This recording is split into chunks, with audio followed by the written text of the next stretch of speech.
Galatooma barumsi keenya har'aa akkuma beektan yeroo darbe waa'ee torban irraa kan baranne Paappaasota yeroo sana muudamanii bara Xaaliyaaniin biyya keenya fudhatte muudamanii Paappaasii baay'ee muudaman keessa baay'ina isaaniis barachaa turre yoom akka isaan muudaman eenyuuf akka muudaman barachaa turre jechuudha. Amma isa keessan deebinu maaliif barumsa tooraan barachaa waan jirruuf tooruma isaa qabannee deemna jechuudha. Paappaasota sana keessaati Paappaasiin Abuna Maarqos jedhaman Paappaasiin Eertiraatti ramadaman bara sana kaa Eertiraa fi Itoophiyaan tokkumaa akka biyya tokkootti bultu waan taateef warri kaan gaafa isaan lammata muudaman Abuna Maarqos kan jedhaman immoo didanii aangoo pippesannaa isaanii isuma jalqabaatiin afanii kan jedhu torban irraa bal'ifnee baranne jechuudha. Egaa maaliif boodatti deebi'an isa jedhu barachaa turre maaliif boodatti deebi'an dogoggoraa muudamni bara sana dogoggora ture yoo qannoonaa mana amantaa hin eegne moo seera mana amantaa hin eegin muudamni geggeeffame isa jedhu har'a immoo muudamni sun sirriidhaaf sirrii miniisaa ragaa abboota lamaa ilaalla jechuudha. Ragaa abboota lamaa ragaa liqaana Paappaasaati yookaan hangafa Paappaasota lamaanuu ilaalleetu dura keenyatti adeemnaa jechuudha amma isaatiin keenya fudhate. Isaanis Paappaasii Abuna Gorgoriyoos kan jedhamanii fi muudamni bara sanaa seera mana amantaa eegeera moo hin eegne isa jedhu Paappaasota lamaan akkamitti ragaa ba'an. Paappaasonni kun lamaan tokko Paappaasii Abuna Gorgoriyoos kan jedhaman warra duraa Abuna Gorgoriyoos kan jedhaman seenaa mana amantaa Itoophiyaa kan jedhu kan baasan jechuudha. Isaan maal jedhee dhugaa ba'anii itti aansuudhaan immoo hojii geggeessaa mana lubbummaa waliigalaa kan turan Paappaasiin Guraagee turan Abuna Malkazeedeq maal jedhee dhugaa ba'an waa'ee muudama bara sanaa barreeffama isaanii keessatti jechuudha. Isa ilaallaa jechuudha. Abuna Gorgoriyoos Paappaasii Shawaa ba'aa turanii Zuwaayii jechuudha. Paappaasii Zuwaayii Shawaa kana ba'aa kan turan jechuudha.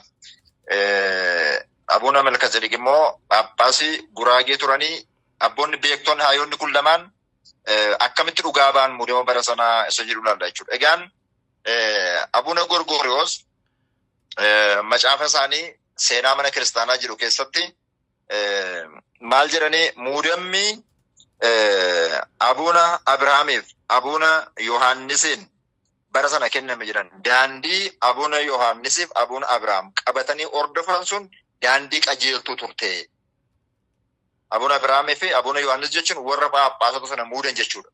Abuna Abrahaamiif Abuna Yohaannis daandii isaan qabatan akka mana qulqullummaa keenyaatti daandii aangoo lubummaa aangoo pippisinnaa gara dhalataa Itoophiyaa fidanii akka dhalataan Itoophiyaa aangoo kana gonfatu gochuun isaanii daandii qajeelaa qabatanii. Daandii isaan qabatan sun karaa qannoonaas karaa tuufiitis karaa doogimaas dogoggora tokko iyyuu hin qabu. Dogoggora tokko hin qabu jedhanii macaafa isaanii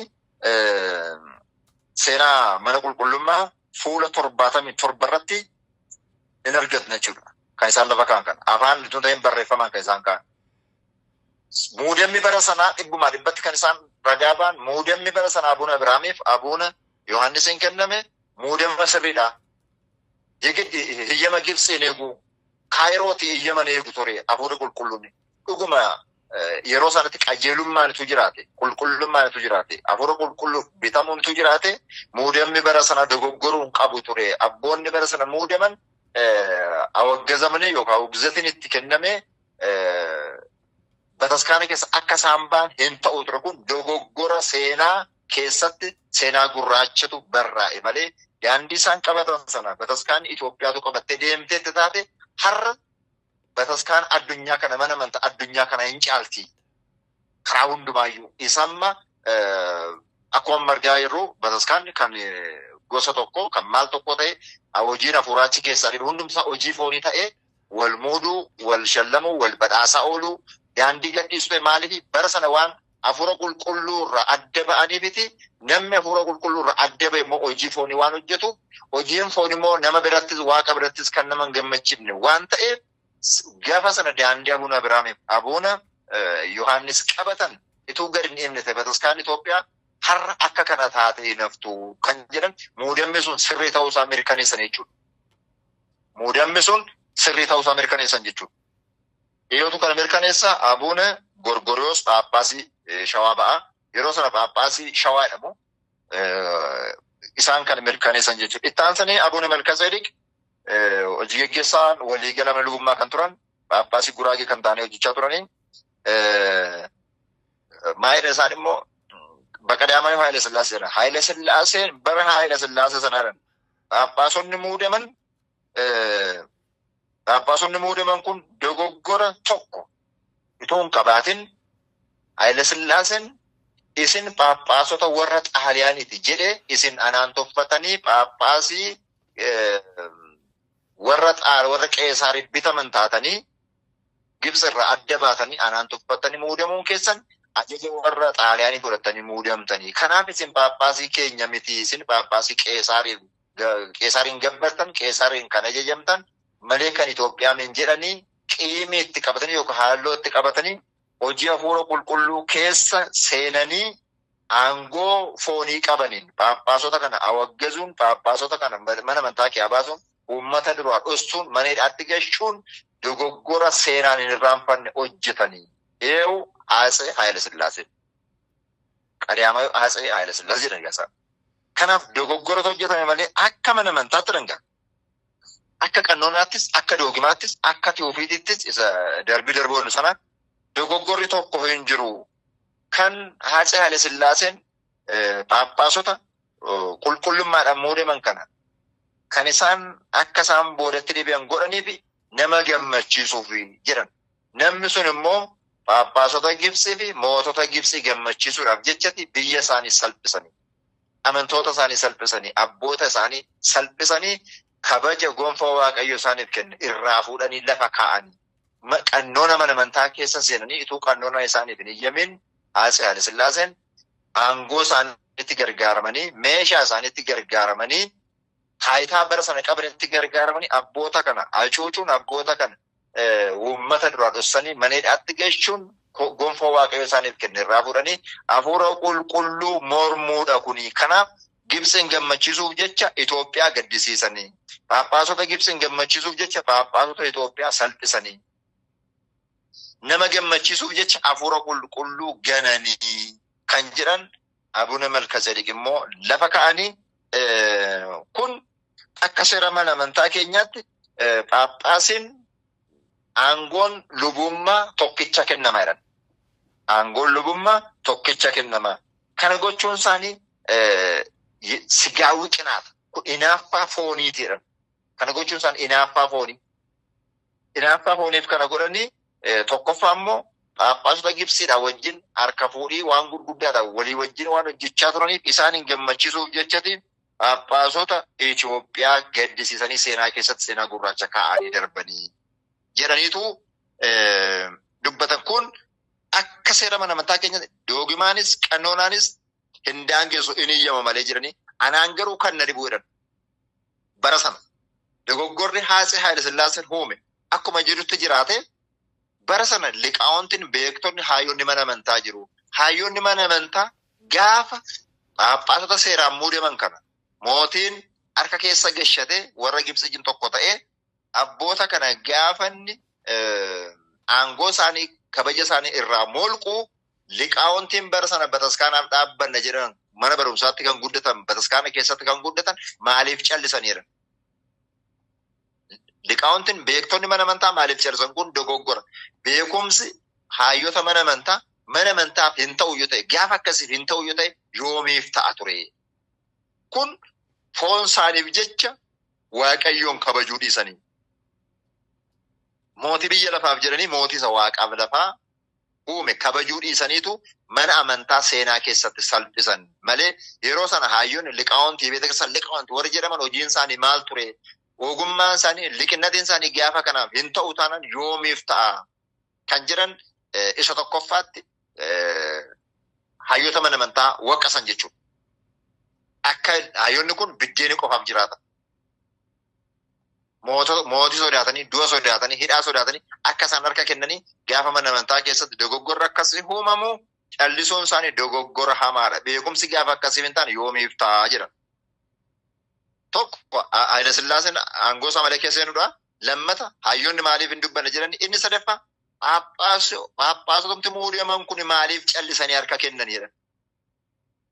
Edda muudamanii edda gonfoon isaan harka ga'e edda qulfii hundumaa Waaqayyo isaaniif kenne hafuura qulqulluun isaan badhaase maaliif dhokatanii maaliif mirga isaanii falmachuu dhiisanii itoo falmatanii hin danda'ama ture jedhanii akka fakkeenyaatti yoon kaasanii Abuna Maarqosiin kaasan. Akka fakkeenyaatti itoo falmatanii akka oolaa harkifamanii gaafa askeemaarra ka'an fudhatanii akka oolaa harkifamanii gaafa askeemaarraa fuudhan immoo irraan fuudhamne ta'e tola hin jenne ta'e. Harkifamanii immoo gaafa lammata isaanii muudan immoo ammas dhaqanii askeemaan fudhannetu ta'eeti Abuna Maarqosin ilaalanii hojii guddaa hojjechuu qabu turani. Abuna Maarqos isaanii wajjin kan muudaman isaan keessa abbaa tokkodha. Isaan mirga isaaniif hafuura qulqulluudhaaf falmanii dibati lama hin jiru isa jedhu san dibati lama hin jiru isa jedhu san falmanii akka isaan aangoo isaanii kabachiifatanii akka aangoon isaanii kabajameef san warri sunitu akka oolaa olii gadi harkifamne ta'e aangoon isaanii inuma kabajamaaf ture. Kun moo inni sanafamoo dogoggora Paappaasota muudaman sanaati. Dogoggora warra muudanii fi warra muudamaniitidha. Abuna Yohaannis Abuna Abiraam egaa jalqaba du'aniiru. Abuna Yohaannis bara sana waan jiraniif jalqaba Paappaasii Abuna Yohaannis isa muudee fi Paappaasota muudaman sun dogoggora hojjetaniiru. Isaan harka kennuun turre hin danda'amu kan jennetti immoo Abuna Maarqos akka danda'amu hojiidhaan itti agarsiiseera. Mootii sana duratti Haatse Haayila Sillaasee duratti diddaasa itti agarsiise kabajameeraa fi kan jedhan kaan jechuudha.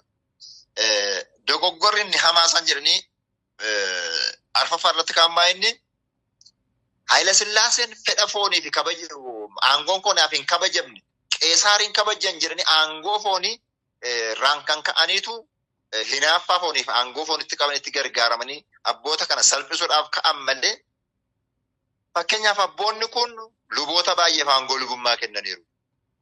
Aangoo diqqummaa baay'ee kennaniiru. Monokkosaatii baay'ee monokkosiisaniiru. Ituu isaanirraa aangoon shaariin Paappaasota irraa aangoo fuudhu jechuun hinaaffaa fooniiti malee dhugumatti seera mana amantaa eeganii mini. Kanaaf Haatse Haayila Sillaasee jedhan dogoggora hamaa seenaan isaan hin irraanfanne mana amantaa kana keessatti hojjetanii hojii gaarii isaan duraan hojjechaa turan isa kanaan jalaa badee. Kanaaf kun dogoggora hamaadha kan jedhaniti Abuna Malkazeediq kaasaniitu egaa hayyoonni sun barataniiru. Paappaasonni sun barataniiru. Barumsa sana keessatti dhangaa. Namni tokko diqqummaan lama hin jiru. Lubummaan lama hin jiru. Phephisinnaan lama hin jiru. Tokkuma kennama. Jarri kuni ofii isaanii salphisanii bataskaana salphisanii inni muudees isuma duraan barachaa ture jechuudha. Inni muudames aangoon irraa ka'ee amanaa ta'u indamiiman akka amanaa tokko haa taa'u jedha. Yeroo sana mana amantaa Ortodoksii Itoophiyaa salphisaniitu seera Waaqayyo baaseen buludisanii seera fooniitiin deemanii mana amantaa kana salphisanii. Kanaaf dogoggorri hamaan hojjetame bara sana dogoggora hamaadha jedhaniitu kaan jechuudha gaati. Qaamii misikirnat kan jedhu gaati. Macaafa qaamii misikirnat gaati ragaa dhaabbataadha gaati. Fuula 79 irratti argannaa jechuudha kan. Fuula 79 irratti kana argannaa jechuudha kan. Kan isaan barreessan jechuudha. Egaati Haayila Sillaaseen cubbuu lama hojjeteeran. Cubbuu lama hojjete Haayila Sillaaseen jedhama. Cubbuu lama inni hojjete tokko qannoona bataskaanaa keesseen aangoo isaa maleedhaan. Aangoo isaa malee keesseenidhaan. Inni lammataa immoo dhalataa Itoophiyaa kana salphise seenaa keessatti kun cubbuu lama walitti gibsarroodha. Cubbuu lama hojjete kun dogoggora hamaa mootiin bara sana hojjetedha. Bataskaanni bara sana daandii gadhiifte bataskaanni Itoophiyaa amma ammaatti daandii qabachuu hin dandeenye jedhani kaan jechuudha. Malkazeediq. Egaa Haatse Haayila Sillaaseen jedhan gaa. Haatse Haayila Sillaaseen bara 1921 Itoophiyaan dhalataa ishee keessa Paappaasii haa muuddattu jecha Dhalataa keessa Paappaasii muuddattu jecha aarsaa guddaa kaffalaa turanii. Amma garuu aangoo kootti bu'ame jedhetu daandii isa qabata sana gadhiisanii ituun biyyan jiraatiin Paappaasiin maaliif muudamanii? Maaliif bara Xaaliyaaniin biyya keenya qabattee jirtu muudaman jedhaniitu hojii bara 1921 Paappaasiin Itoophiyaa akka muudamuuf kan eeyyamanii Kaayirootti deddeemuudhaan hojii guddaa hojjechuudhaan hojjetan sana amma balleessaniitu inni isaan bara sana hojjetan kanaan jalaa badee jiran. Akkuma beektan seenaa keessatti Paappaasonni akka muudaman Magarsaa Barasaa Bunoo Beetorosoo akka muudamaniif carraaqii kan gochaa ture Atsee Haile Sillaaseedha. Amma garuu deebisee immoo isaan kana warra sun gaafa du'aan dhuman deebisee immoo warra kana balleesse akka muudamne godhe. Maaliif kuni bataskaanni yeroo sana harka namaatti kufteedha. Beetakristaan በሰው እጅ ወደቀች ዘመን jedhan. Bataskaanni bara isheen itti harka namaatti kufte, harka mootiitti kufte, qannoonaaf doogimaa ishee dhiiste, mootii biyya lafaaf bara isheen itti sagadde, bara isheen itti salphatte bara sana isa duraa hojii gaarii hojjetan deebisanii salphisanii kan jedhan kaanii jiru jechuudha. Egaa mootiin kun akka Abuna Malkazadik jedhanitti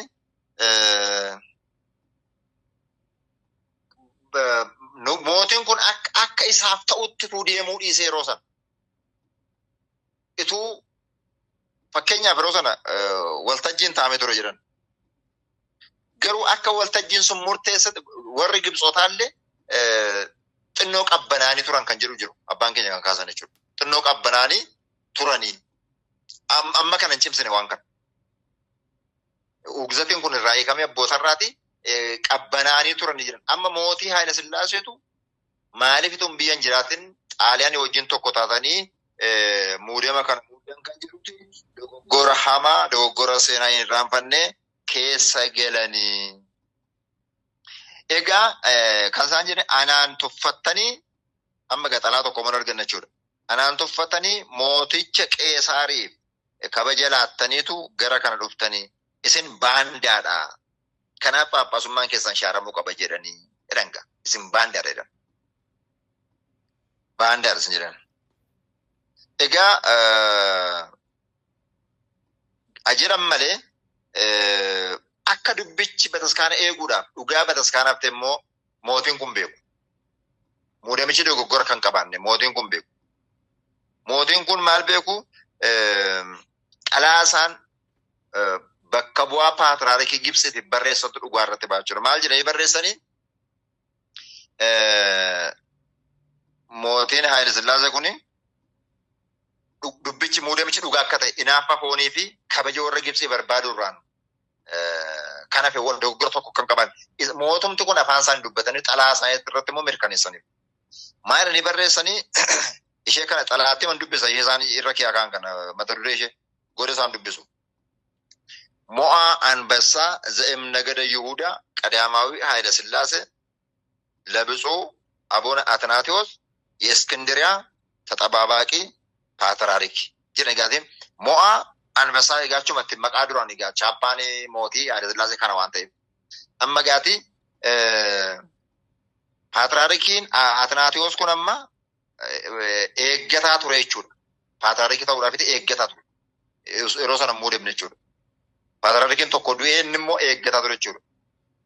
Kanaaf akka jedhe maal billeessanii qidduus tsalotoo amma kadhannaan keessan qulqulleettiin kadhannaa keessanii fi eebbi keessan narraa addan bahin jechaa jedhan.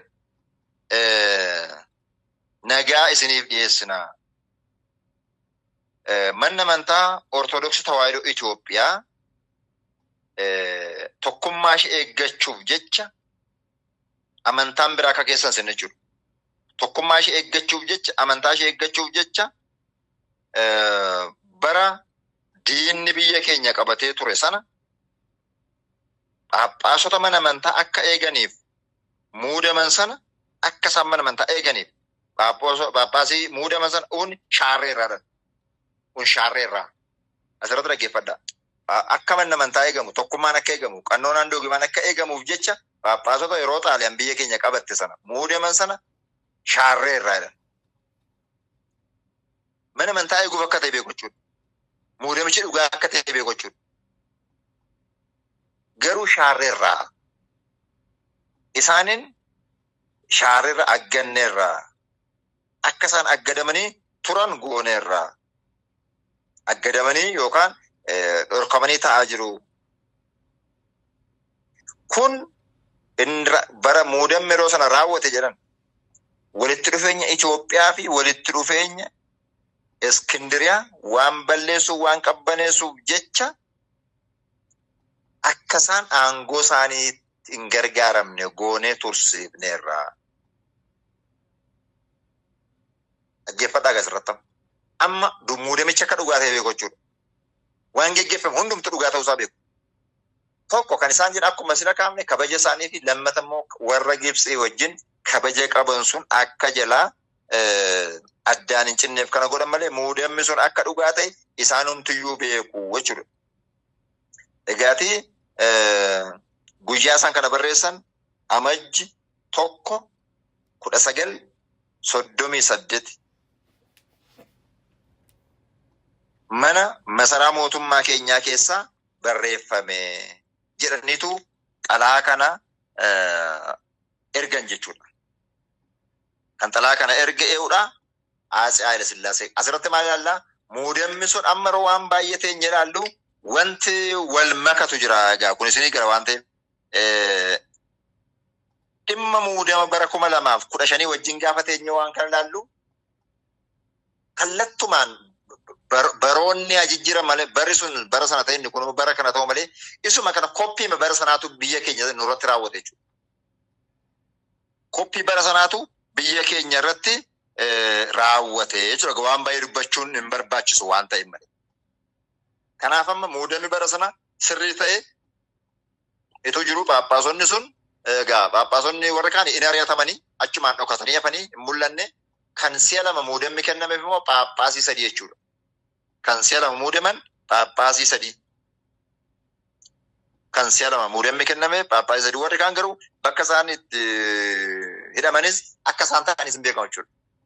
Paappaasii 3 irra deebiidhaan muudamanii paappaasiin tokko Abuna Maarqosin didanii kanaan dubbiin dhugaa sun akka itti bade yeroo samman keenya wajjin teenyee ilaallu ammam dhugaan akka isheen aangoo jala dhokattu ammam dhugaan akka isheen qarshii jala dhokattu ammam dhugaan akka isheen bakka dhabdee rakkattu asirratti hubachuu dandeenya jechuudha. Gaan har'aaf nu ga'a torbee dhuftu immoo isa taanu barannaa isa baranne kana Waaqayyo laphee keenya keessatti nu haa barreessu. Galatooma.